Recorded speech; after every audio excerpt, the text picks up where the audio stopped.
Hello, everyone, and welcome to this Q&A session about the third call for project proposal of Interreg Europe. I can see that you're still joining, so welcome to everyone joining today. We're here to answer all of your questions about the third call.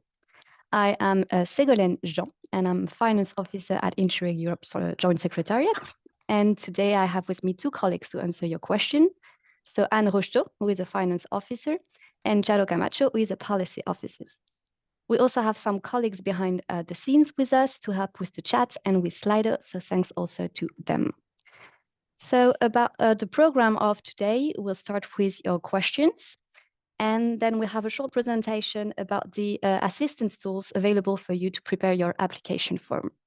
We have around 1 hour to do this, so until 11, and it will be recorded, so don't worry if you miss something or if you want to come back to it, it will be possible. About the technicalities, if you want to interact, you're most welcome to use the chat. And you can already tell us in the chat where you're joining from, so in country or the city. We're very curious to know that today. And otherwise, when it comes to the question, please use a Slido. You can access Slido thanks to the QR code that you can see on the screen. And otherwise, you go directly to slido.com and you use the hashtag third call questions. So I can see hello from Moldova with little hearts. Hello, everyone. So yeah, again, the chat is only to interact and communicate, but then when it comes to the question, please use directly Slido. So that's it for the technicalities. Now a few reminders about the timing of the call. So the third call is officially open. We opened it during our annual event in Antwerp back in March, and it will be closed on the 7th of June at midday Paris time. So you still have a bit of time, a bit more than 1 month to prepare your application. So we'll be then assessing at the GS your applications, and we hope to have the decision by the end of 2024, meaning that the activities will start, of your new projects would start in the first semester of 2025. That's a bit for you to have the overall, an overall idea of the timing. If you want to have, of course, more information about the call, you can have a look at the application pack with the terms of reference and different templates that are available on our website. Okay, so I'm done with this short introduction. So again, go to Slido and let's have a look at your answers with Jaro and Anna. At your question, sorry. Let's answer your question. Okay, so we'll start with Marcos, who is asking, can two entities from an EU candidate country participate in a consortium, or will they be considered too many? Charo, can you answer this one? Yes, of course. Hi, Ségolène, and hi, everyone. Yes, I'll take this one. Well, Marcos, yes, they can, of course, participate. You have, in any case, you have to keep in mind the recommendations from the program about this. If we're talking about EU candidate countries that are participating as discovery partners, there's recommendation from the program of a maximum of 2 per partnership. However, if this is not the case and they are participating as a regular partner with their policy instruments, then they can, of course, participate if you keep in mind the balance, geographical balance of the partnership and the recommendations in this regard, and of course the eligibility criteria, because as you know, there are now 5 geographical areas that have to be considered, and you have to at least have partners for 4 out of these 5 areas. So keeping in mind the eligibility criteria and the recommendations of the program, there is no problem if 2 EU candidate countries participate in your project. Thank you, Charo. So yes, it is possible. We'll take the next question from Marcos also, so that it's a bit the same topic. In the case of 2 entities from an EU candidate country, can one participate as regular partner and another as discovery partner? So we know that this is possible to involve 2 partners from these EU candidate countries. Now, what is the status they can opt for? Charo again? Yes, obviously they can participate, one as a regular partner and another one as a discovery partner. As I said before, there is this recommendation from the program to not to include more than 2 discovery partners, but this is not the case that Marcos is presenting here, so there would be no problem at all. Thank you. So these options that you presented are possible. Then we'll take the next question from Anna. Please advise on equipment limit for the pilot phase, laboratory equipment for the pilot activity, and then talking about depreciation amount. Is it eligible? Should the equipment be bought after the start of the project, or the present equipment is also eligible to include in the project budget? So we'll go to Anne for this question on the finance, and maybe to recap a little bit the recommendation and the budget line on equipment, how you can use it. Thank you, Ségolène. Good morning, everyone. So this question is interesting because it gives me the opportunity to explain, to remind you what is the pilot action. Pilot action is a testing activity in a project. So in principle, this testing activity is something new because you will implement it thanks to the learning from the project, that what you learn from the partners. So this aspect is very important because then we will assess the cost according to the rationale of the activities that you will plan. So equipment is eligible for a pilot activity, yes, within the limits of what is written in the program manual. There is no limit in amount in case of a pilot action for the equipment. And yes, depreciation is eligible, and it is explained in the program manual what are the rules if it can be purchased before or after the start of the project. But I really want to insist here because this question seems to involve some equipment that has been purchased before the start of the project, and it's a bit surprising in the case of a pilot action, because this pilot action, the rationale of it is to test something new inspired by a practice from another partner of the partnership. So maybe look into the program manual on the rationale of the pilot action again and check that it really fits with what is expected of a pilot action. Thank you, Anne, for this reminder. And you also mentioned the program manual, which is a very important document for us. Marie put it in the chat if you want to have a look at it directly using this link. You'll have a lot of information about the program, about the rationale of the activities, the different budget lines, etc. So it's really an important document that is available on our project webpage. So we were talking about pilot action. So we'll go to Gilles directly, who is also about pilots. And can a training session scheme for the integration of migrants be considered as a pilot action? So maybe now a bit more on the activity side, what can be financed as pilot action, Chado? Well, when talking about pilot actions, we have to keep in mind the main elements of a pilot action. In principle, either if they apply for pilot action in the application phase or midway through the project, it's important that they keep in mind that it's always an implementation-oriented action. It's oriented to test an initiative for a good practice that has proven successful in another region. It always comes, therefore, the inspiration comes from another region in the project or regions in the project, or is a joint development from several partners, several regions that are participating in the project.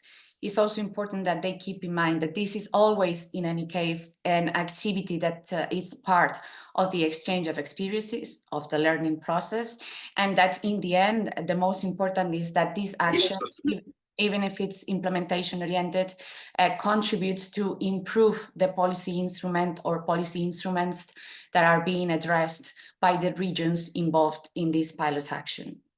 So keeping all these elements in mind,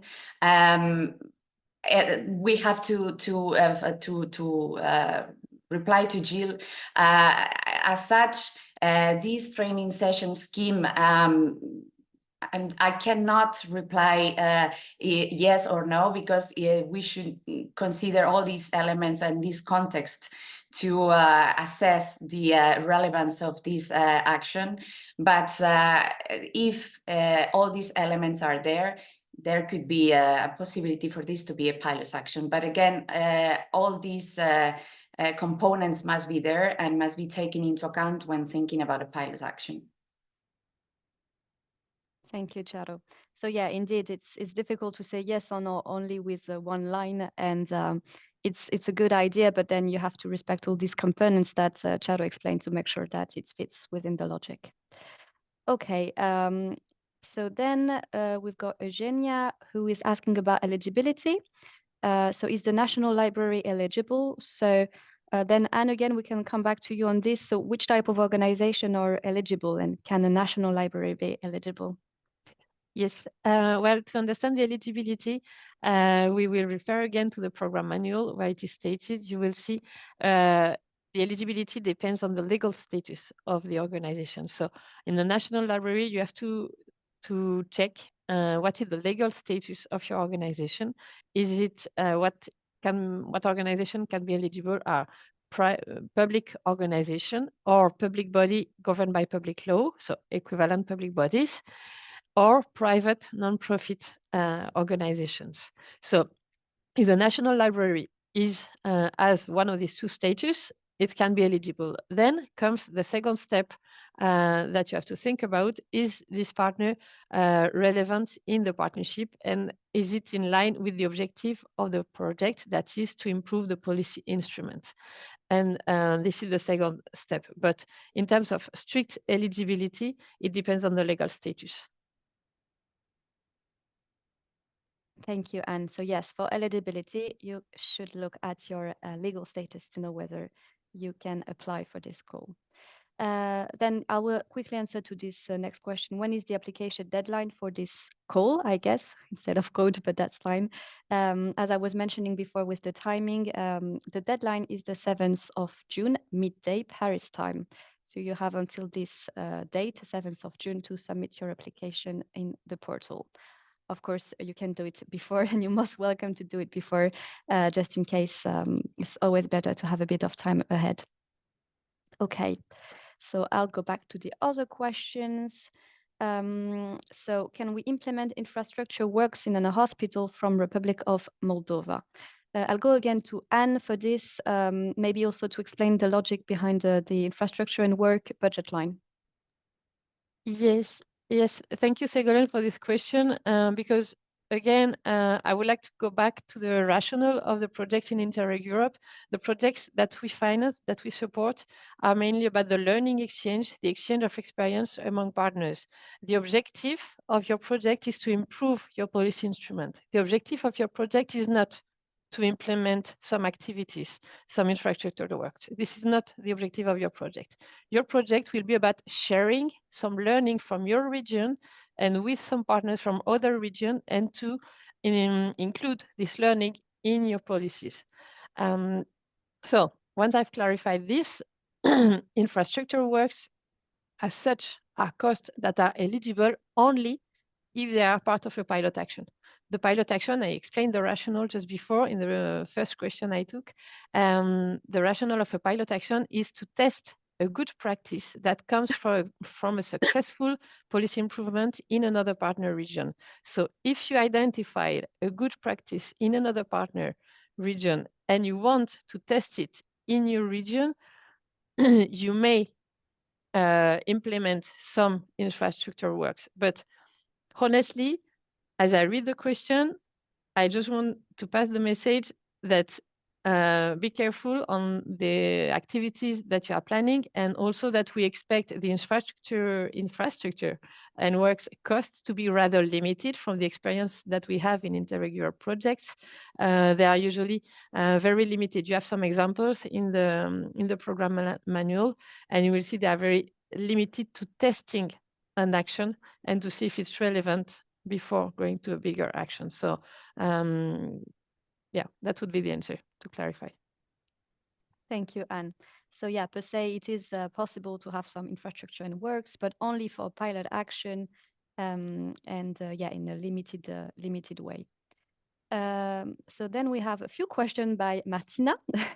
So thank you for your question, Martina. You were working on the application apparently.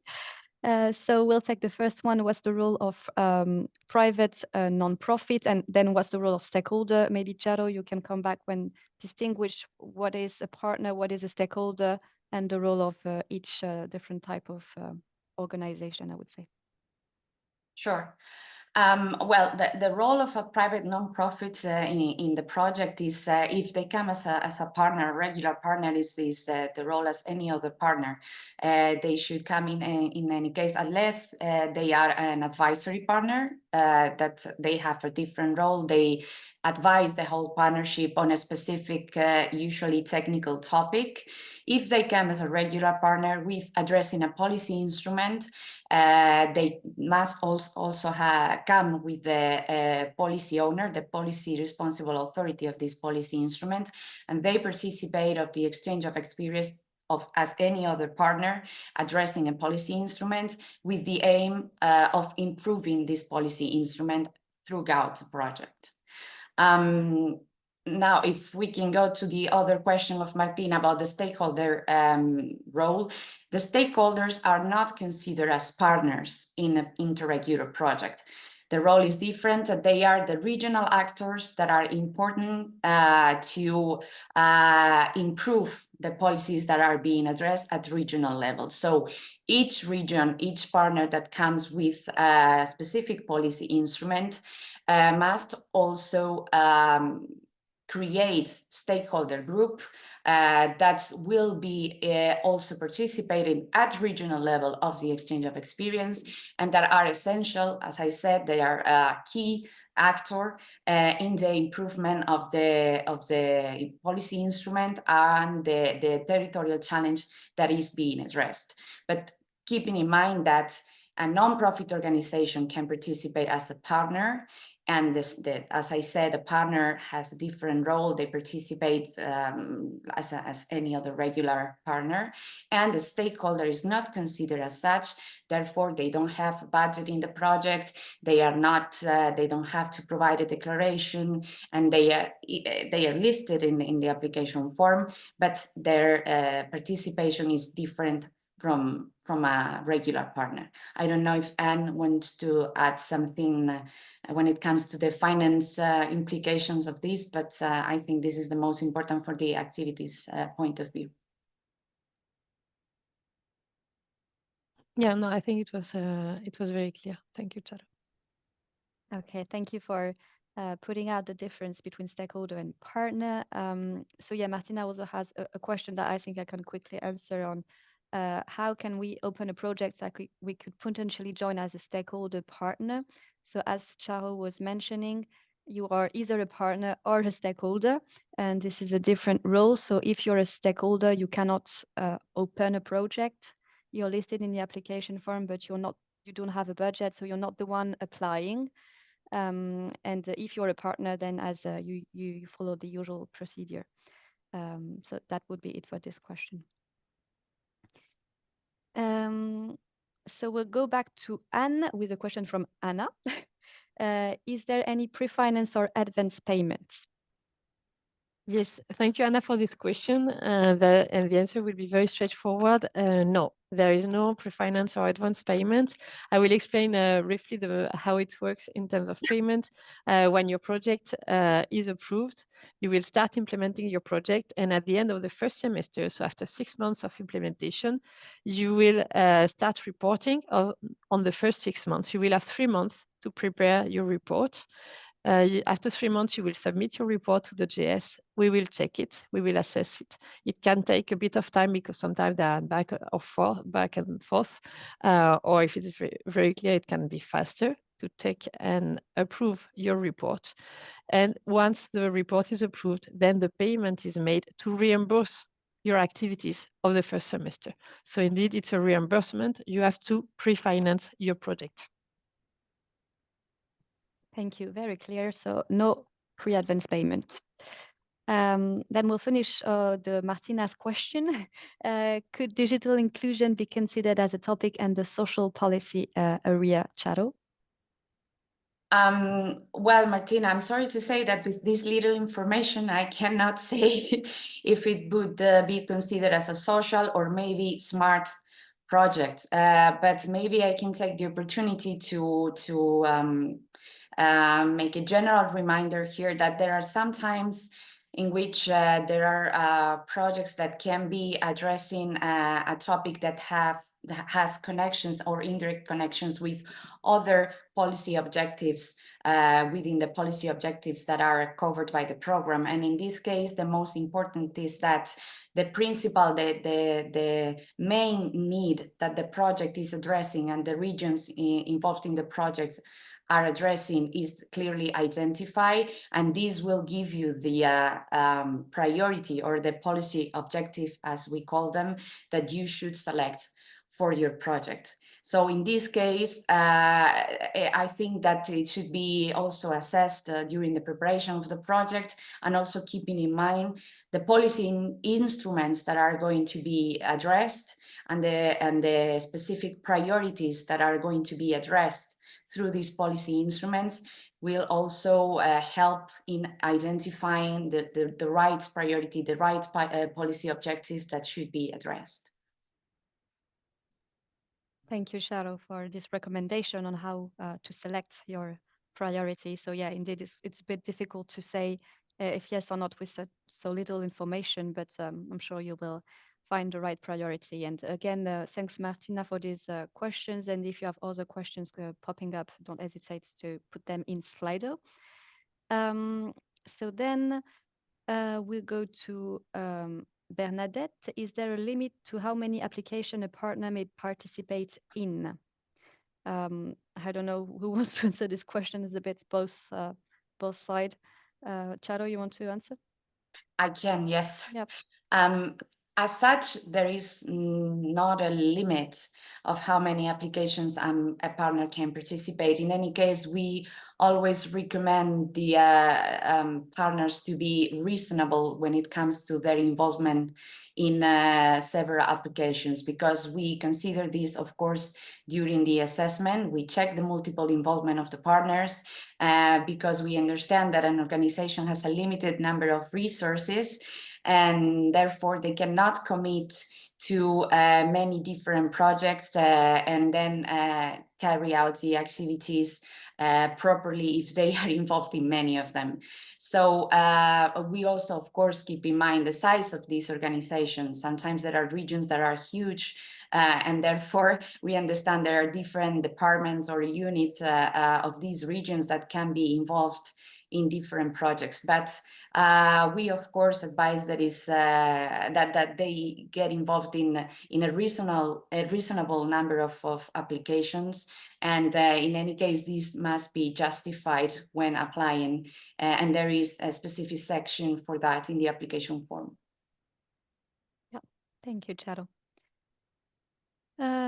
So then we'll go back to eligibility again. Is a CRTA eligible as a public institution for a project on energy efficiency? Maybe Anne, you can also repeat. So what are the criteria for eligibility?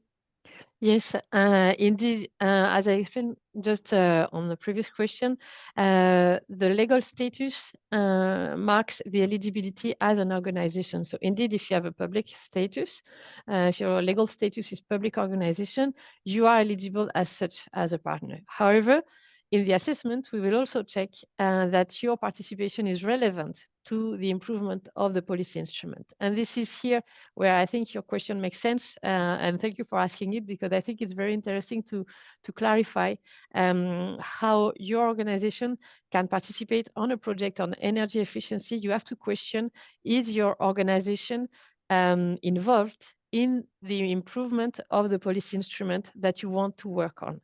Is your organization relevant on the improvement of the policy instrument? And this is the question you have to answer. I will not be able to answer for you.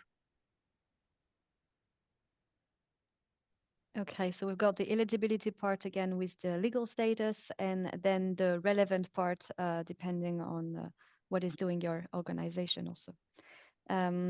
So then we have Ion asking, how can the social scientific community contribute? Can you give example of projects implemented with participation of social scientists to have a more clear picture? Charo, could you take this and explain if we have a social scientific community in our community? Well, to be honest, I am not sure if we do, because also we don't have to this day many projects on social, because it's a policy objective that we are covering now in this programming period. The Interreg Europe was not covering this before, so we are getting there little by little, but yet we don't have many projects on this. In any case, there are many ways in which social scientific community could contribute, but it depends again on the topic that is being addressed, the kind of partnership, the challenges. We cannot reply to this question just by saying yes or no. Again, Interreg Europe is not a research program. We don't finance research projects. It's about exchange of experiences and capacity building and improving policy instruments. So if we're talking about a scientific role, what comes to my mind, of course, is the role of an advisory partner. Like, as I said before, is this partner that comes with a specific knowledge to the project and is going to provide a specific support and advice in this topic from a more, let's say, technical or scientific point of view to the whole partnership. That is also the role of universities, the main role of universities when they are in our projects. So yes, this is when it comes to my mind when we talk about scientific community or scientists in general. But again, I would like to emphasize once again that Interreg Europe, it's not about research, and we don't finance project based on research. Is about improving policy instruments and capacity build and improve capacities from the regions. Thank you, Charo. Okay, so I can see we've got 3 more questions here. I can also see some questions in the chat. So please make sure you also put them only in Slido, so that we can answer them online and they appear here on the screen. So now we can go to Alexander, who is asking, we are considering a project with strong capacity building, dissemination and capitalization elements. Prospective partner organization which can implement this task are not based in one of the participating region. What share of the budget is acceptable for partners outside the target regions? Well, I'm not sure to understand clearly what is outside of the target regions for you. If you mean that you would have partners outside of the program area, I don't know if Anne, you understand the questions in another way or not. I can try to provide some information to Alexander and see if it is useful. Otherwise, Alexander, you can also reformulate your question and submit it again to Slido and see if it's clearer for us and we can give you a better answer. There are 2 things here. Prospective partner organization. I wonder if you are really talking about partners. In case you are talking about partners, as Ségolène was saying, if you want to involve partners in your project that are not from the area covered, the geographical area covered by the program, in that case, partners could participate on their own funds, with their own funds. It would mean that they will not receive Interreg funds to take part in the project. So that's one point if you're talking about partners. Then when I read again your question, I wonder if you are talking about having some external support, external contract for some specific task like dissemination or capitalization elements. So here, if this is what you mean, if you want to be a partner and you want to contract external expert, I will say one main message: you need to apply public procurement rules. So it means you can launch a public procurement outside of your region and contract expert from outside of your region, but it still has to follow the rules that apply at European level and at your national level, and if relevant at your organization level. So yes, this is what I would say. If this is about a partner, there is no budget if they are not in the geographical area of the program. If it's about external expertise, yes, there is a cost category for external expertise and you have to follow public procurement rules. Okay, thank you. And yeah, if we misunderstood, don't hesitate to reformulate the questions, and we'll take it again online. Okay, so we have now a question about pilot action with Alessandro. Is it possible to use pilot action to test innovative elements which are not yet implemented by any of the region involved? A specific guidance of EU handbook that any of the partners have already included. The mutual learning would focus on how to concretely test. Charo, could you come back on pilot action? What is this testing element? Yes, of course. Well, Alessandro, to reply to your question, it would be possible to have a pilot action to test an innovative element that was not yet implemented in any of the regions. But if that is the case, it must come from a joint development, a joint methodology, a joint approach from the partners. Meaning, you, for example, during the preparation of the project, you identified something that you would like to implement, you would like to test jointly, and then you come up with this joint development that you want to test during the project. Therefore, it's something that was not just yet tested in any of your regions, but jointly you want to do this testing. That would be possible. However, this specific example that he is providing, this specific guidance on the EU handbook, as such, with this little information, I cannot tell him if this would be or could be a pilot action, because let's remember once again that pilot actions always have an implementation-oriented character, a testing character. So it's important that they keep this element in mind among all the others that I also mentioned before, which as such, by reading just this specific guidance on EU handbook, I'm not sure it would be the case. But as I said before, yes, it can be a pilot action can be something that was not yet tested in any of the regions, as long as this is something that they are going to do jointly and they develop jointly among 2 or more regions involved in the project. Okay, thank you. Okay, I can see that Alexander has put more explanations. Let's see, I meant as transnational facilitating partner, potentially also lead partner. We are in Belgium with benefiting region involved in several countries. It's very specific. I don't know if Hannah wants to go back to this, but otherwise, if it's very specific to your case, you can also send us an email afterwards and we'll be able to come back to you, as this is a really specific case for your organization. We'll do that. Yeah. Okay. I was going to say the same, Ségolène, so that's why Perfect. I'm not saying anything. We agree on this. Yeah, yeah. That's fine. Yeah, I think we need more information also to be able to answer you, because with only this little box and a few sentences, it's hard to guide you. So yeah, 2 more questions. Do not be shy and don't hesitate to send us your question on Slido. We're here to support you today. So we'll take the question now from Gilles.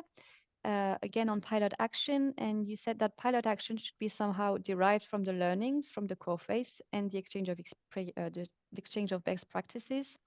Does it mean that a pilot action can only take place in the follow-up phase or at some point later point, right from the start of the project of the core phase? So actually the question is, when can you do a pilot action? Yeah, Charo, again, as you were talking about pilot action. Yes, it's the hot topic of the day, right? Apparently, yes. So there are 2 options for pilot actions.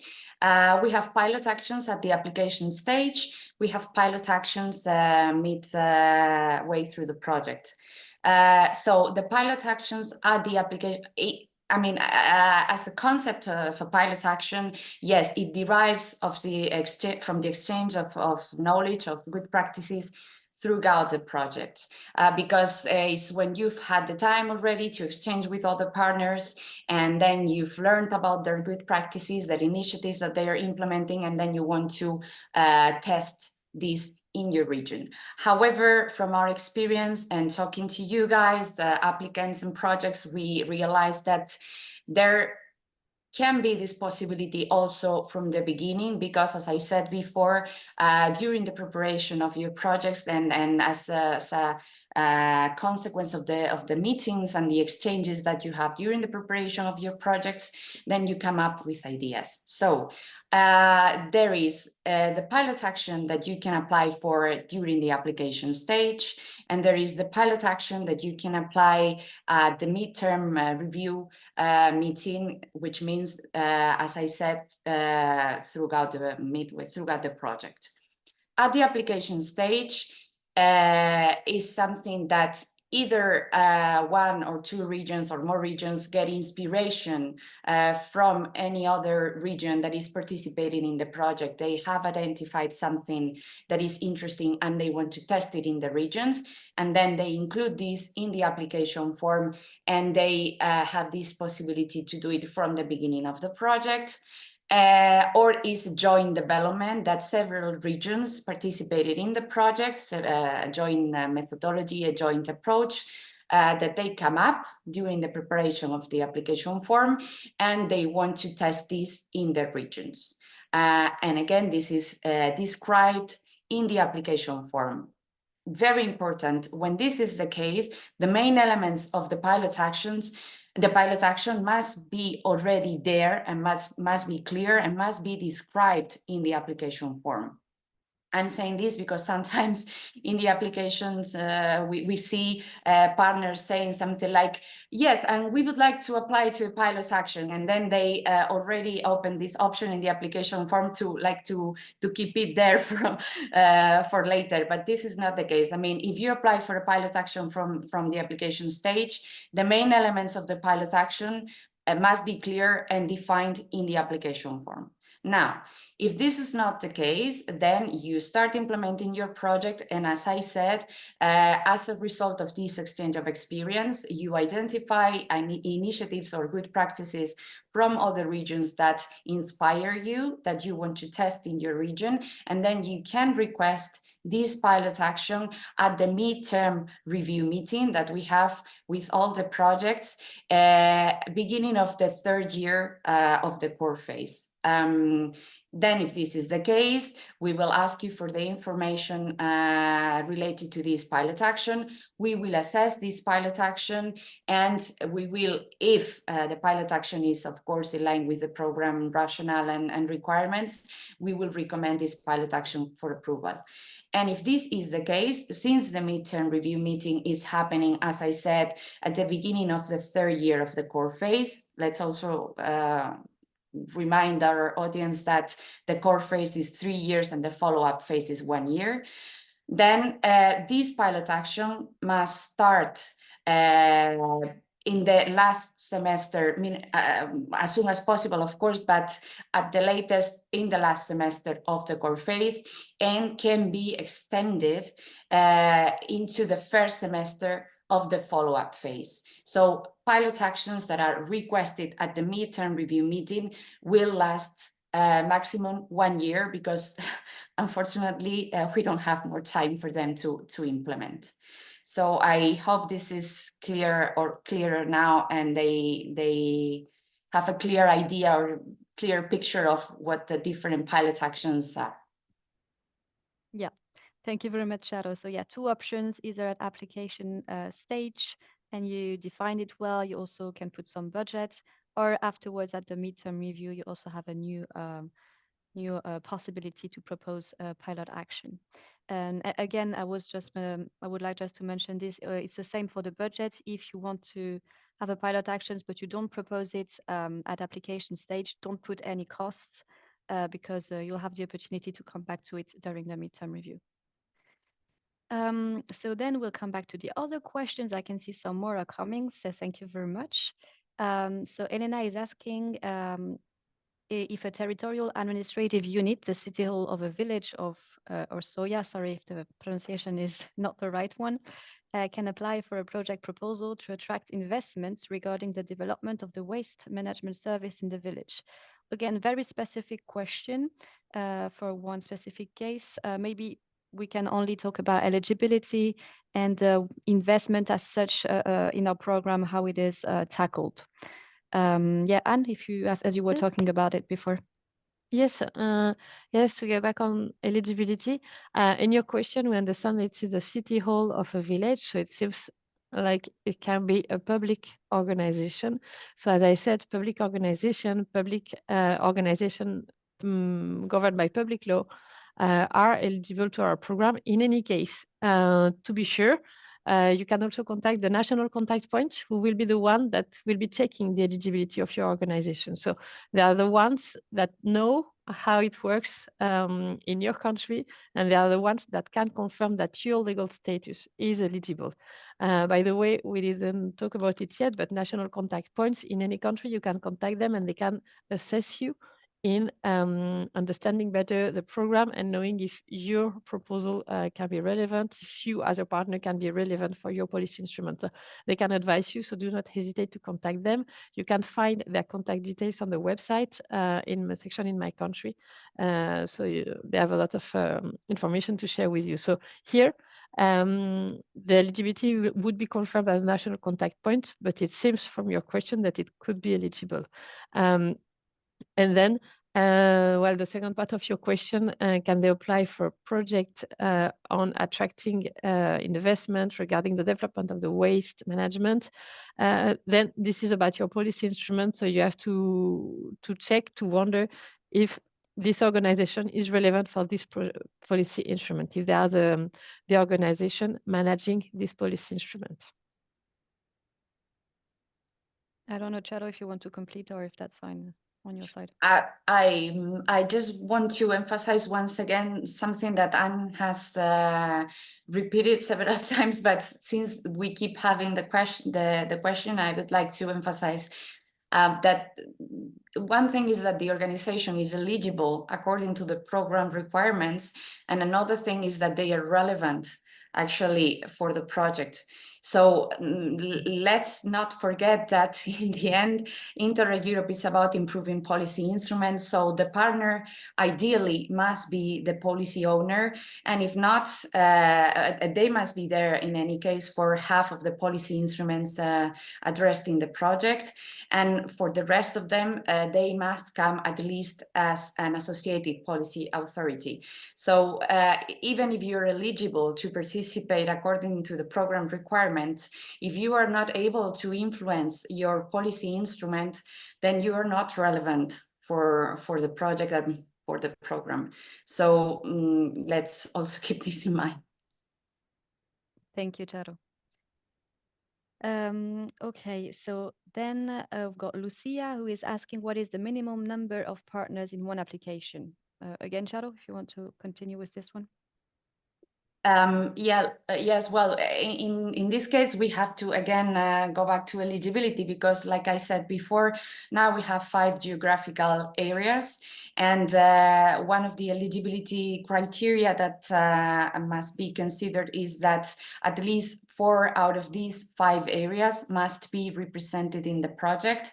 So for sure, at least this is the minimum number of partners, of regions, sorry, that you must have involved in the project. Now, our recommendation, again, is a recommendation that you can find in the program manual, is between 5 and 8 regions, considering that some regions can come with more than one partner per region. Sometimes is for example, the policy responsible authority and another, let's say, more technical partner together with this authority. Then in number, when it comes to the number of partners, this can be between 5 and 16 partners. But always keeping in mind, as I said, that at least 4 out of these 5 geographical areas must be represented. So minimum 4 partners must be there. Thank you, Charo. Okay, so now that we're done with this question on the number of partners, we can go to the Dragos question. Is it possible to have a consortium created between one research center from Germany and other 2 from Moldova and Ukraine? So quite specific questions, but so now it seems that you would have only 3 partners and geographical coverage that Charo was mentioning would not be covered. So as this is a very specific question, I don't think would be we can really reply per se on this one. But I would recommend that you go back to the program manual, you check all the eligibility criteria. So meaning what is the geographical coverage that you should cover, the number of partners that Charo was mentioning, and yeah, I don't know if my colleagues wants to add anything else. Yeah, I just wanted to say once again that we are not a research program. So if we're talking about research centers, unless for sure if they come as an advisory partner, as you know, one of the program's recommendations is not more than one advisory partner per partnership. If they are coming addressing a policy instrument, they must in any case come with the policy responsible authority. So again, when it comes to our projects, keep in mind that research is not the main focus, and therefore these organizations have a very specific role and must be justified in any case. Thank you. So then we'll go to the last questions that I saw just appearing about advisory partner. We quickly mentioned it before, but can an advisory partner be a lead partner? And who can be a lead partner? And is it possible for an advisory partner? Yes, thank you, Ségolène. Thank you, Heidi, for asking this. Yes, an advisory partner can be a lead partner. Still keep in mind the limitation that Charo mentioned. We recommend that there is only one advisory partner in the partnership. So it means if one advisory partner is already the lead partner, we recommend that there is no additional advisory partner. Having said that, it's an opportunity to explain who can be lead partner in our program projects. So advisory partner can be, depending on their legal status, because there is a limitation on the legal status. If you are a public organization, you can be lead partner. If you are a private non-profit, you cannot be a lead partner. And the other limitation is on the geographical origin. If you are a partner from Switzerland, you cannot be a lead partner, but you are more than welcome to be a partner because we hope to see more partners from Switzerland since in the previous call, we don't have partners from Switzerland yet. So if you know organizations from Switzerland and you want to involve them in your project, so we warmly invite you to have them on board with you. Thank you, Anne, and thanks for this little message to encourage people to go towards Swiss partners. It's always nice on our side to see that we have a good coverage of all the European regions of our program. So then we have a question: can we submit the application without finding prior the partners? Maybe it's possible in other programs, but in our case, it's a one shot. So when you submit everything.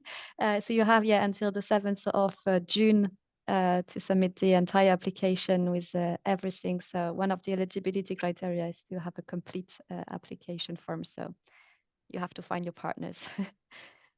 I don't know, colleagues, if you want to add anything. I think it's fine. Yeah. Yep. Yes, if I may, just because in a previous question, I was not fully sure if partners means partners as we understand it in the program manual, or if partner meant external provider. So just to clarify, yes, you must have your partners, you must know your partners, and you must know what they need to be involved in the project. So yes, you must identify your partners, yet your external providers for your budget, you do not need to know them. You must not know them because you will need to launch public procurement to contract your external providers. So just to make the distinctions, because sometimes in terms of vocabulary, we don't really use the same terms. So just this. Thank you. And yes, that's true that sometimes we have a specific jargon vocabulary here at the GS, and good to make sure that there is no confusion. Then we've got a next question from Valentina, and section C.3. So should only other policy relevant projects be taken into account, or similar projects related to the topic in general? So it is about how to prove the innovative character. So Charo, can you explain what is expected in that section about innovative character? Yes, of course. Well, first of all, I wanted to say that when in this section, when we ask them to mention other projects, we mean Interreg Europe projects that were financed before on the same topic or a similar topic or a topic that has connections with the topic that the project in question is addressing. When we talk about the innovative character, which for us it's quite important, is that as we always say, we don't want you to reinvent the wheel.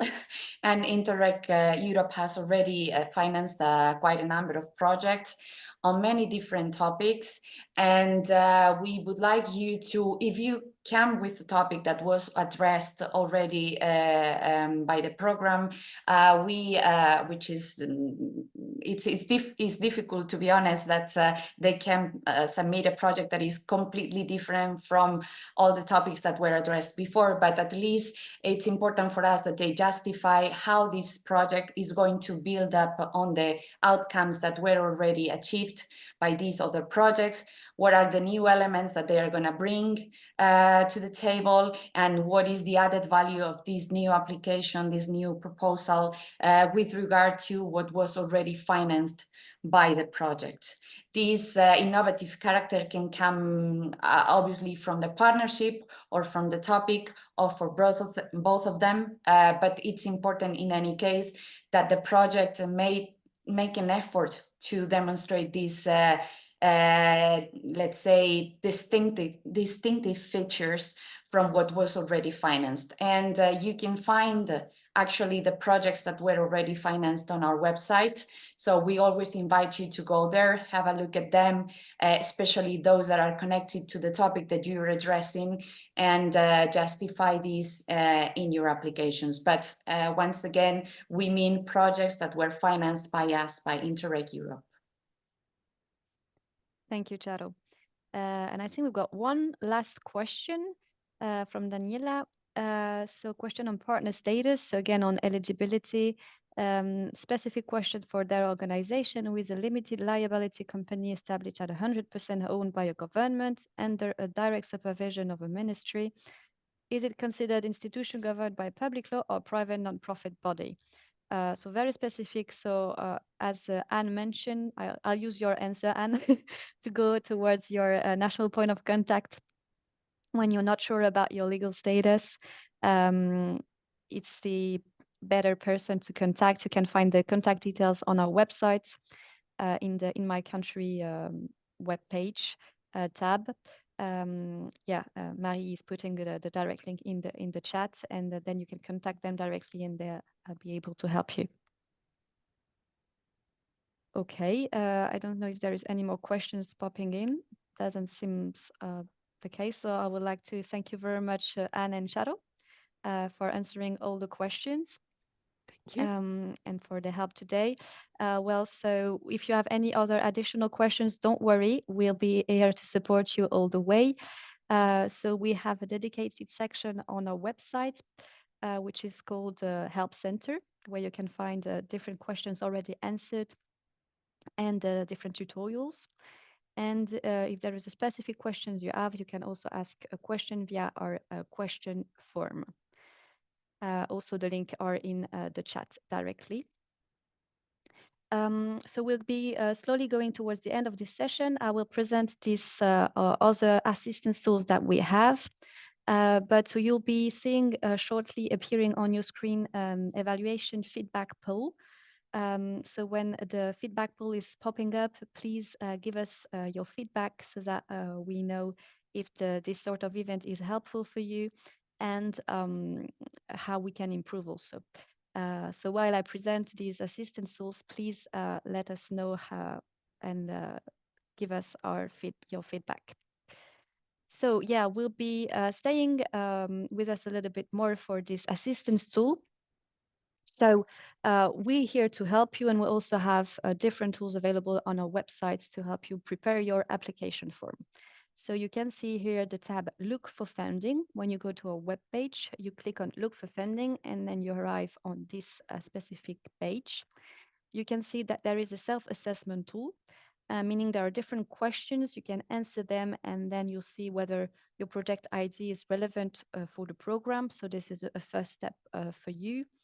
You can get also a lot of inspiration from other projects, looking at the projects which have already been approved, and also from projects ideas from other organizations. Then if you have yourself a project idea and you're still missing some partners, you can share your project ideas so that you're more visible, and then the other members of the community can contact you. If you're looking for partners, we also have a Find Partner tool, and we have a very big community where you can filter, and according to your interest and which type of organization you're looking for, you can find adequate partners.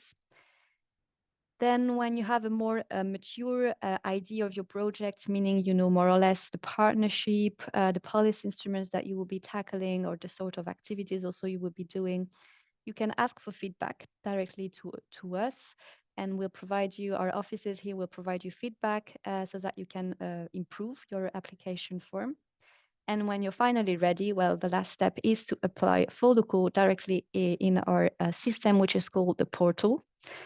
And yeah, to do that before the 7th of June at midday. So that's it for the assistance tool, which are on our webpage, and we also have assistance events.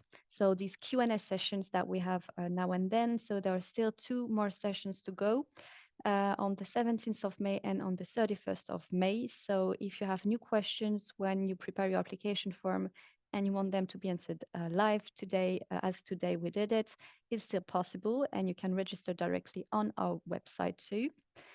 And then there are other events that we have already done, which was last week. We had a lead applicant webinars week with an intensive week for us, but we had several tutorials available. We were tackling different subjects every day. So how to build a successful partnership, to define your methodology, to have a look at budget and finance, and then project communication. So if you want to go a bit deeper into these specific topics for your project preparation, then you can have a look at our recordings and our tutorials. These are also available on our website. And finally, the last events that are also available for you are national information events, info days. So for this, you can also have a look at our websites to know whether there are some info days organized in your country. Yeah, I think next week there will be one in Moldova, in Italy, and Portugal. So you can check it out also on our webpage, and contact your national point of contact if you want to participate. Well, that will be it from my side. Yeah, I want to thank again our speakers and who answered your questions, so Charo and Anne. Also the colleagues behind the screens, Julie and Marie, who helped us with the Slido and the chat. And well, the recording of this Q&A session will be shortly available. But thank you to all of you for joining and for your questions, and good luck with your application. Bye.